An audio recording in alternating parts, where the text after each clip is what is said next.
안녕하십니까. 상세설계 페스티벌에서 유동속도에 따른 열 전달계수 상승을 이용한 전기자동차 구동 모터의 냉각 성능 분석에 대한 발표를 시작하겠습니다. 우선 목차 먼저 살펴보겠습니다. 주제에서는 구동 모터 냉각 이유에 대한 짧은 배경 및 소개를 진행하고, 선행연구 조사에서는 어떠한 선행연구를 기반으로 아이디어를 생각해냈는지 소개하겠습니다. 다음으로 해석 조건 및 방법에서는 NCS를 기반으로 한 모델 형상과 모델의 어떤 부분을 해석하였는지에 대해서 설명하겠습니다. 이후 해석 결과를 분석하고 향후 어떤 보완점이 있을지에 대해서 발표를 진행하겠습니다.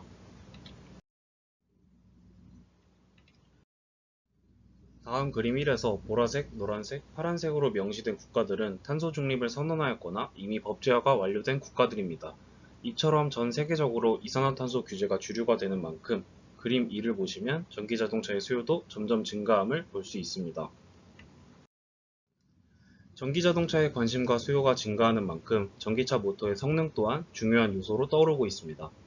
이때 고출력 모터의 특성상 발열이 생길 수 있는 가능성이 많고, 이는 모터의 성능 저하로 이어집니다. 그렇기 때문에 전기자동차 구동 모터의 열 관리 시스템이 필요합니다. 구동 모터에서 가장 발열량이 많은 스테이터 파트와 스테이터 코일 부분에서의 냉각을 목표로 코일과 가장 인접한 부분인 프레임에서의 냉각 방법에 대하여 고민해 보았습니다.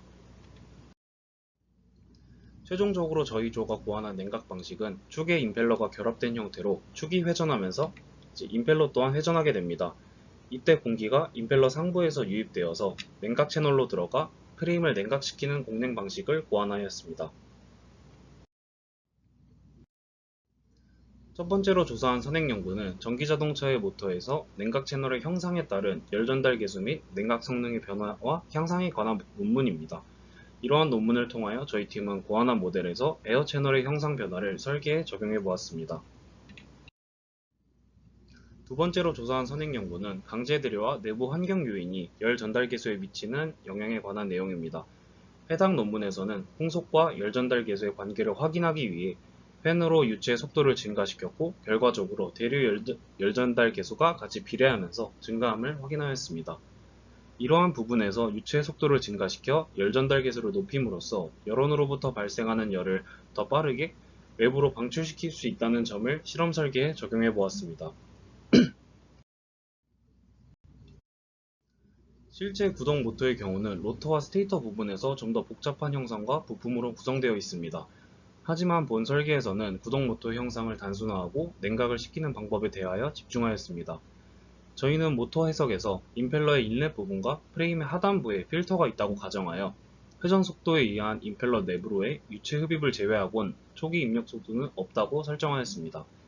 이러한 조건에 의해 프레임 주변의 경우는 자연 대류 조건으로 설정하였습니다. 그리고 실험 목표는 냉각 채널의 형상에 따른 열 전달 계수의 변화를 분석하는 것이기 때문에 해석 대상을 임펠러와 냉각 채널로 단순화하여 해석을 진행하였습니다.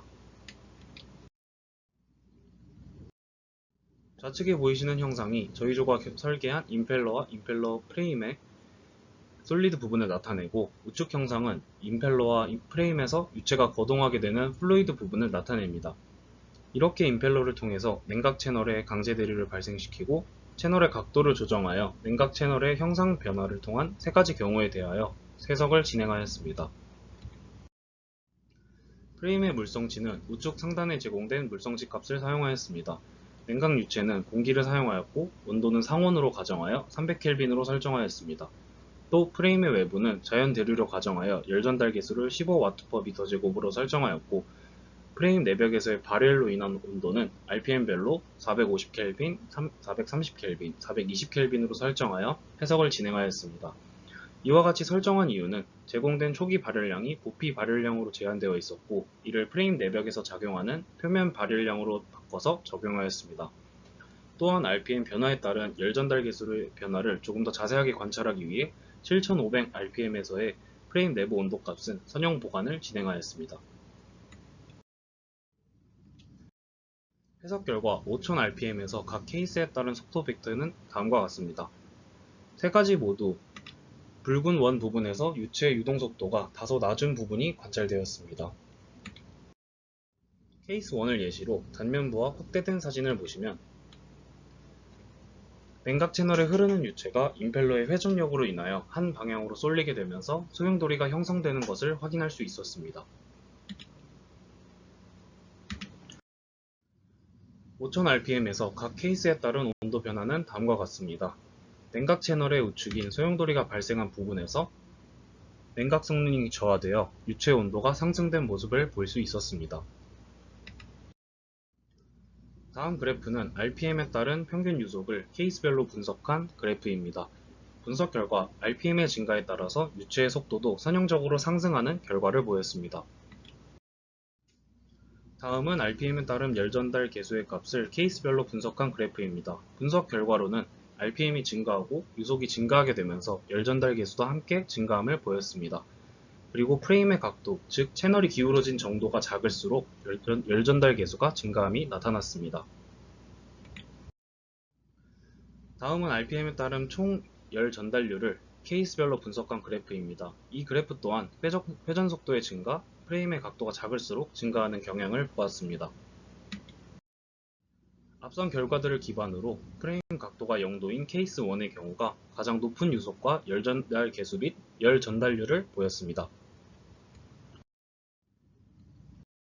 향후 보완점으로는 임펠러를 구동하여 해석을 진행한 결과 역류가 발생하지 않도록 디자인에 대한 고찰이 필요할 것 같습니다. 또 현재 해석 방식을 충류로 진행하였지만 난류 해석 시 좀 더 정확한 수치 해석이 가능할 것이라고 생각됩니다. 마지막으로는 다른 형상을 접목시키거나 두께 조절을 통한 좀 더 좋은 최적점을 찾을 수 있을 것이라고 생각됩니다.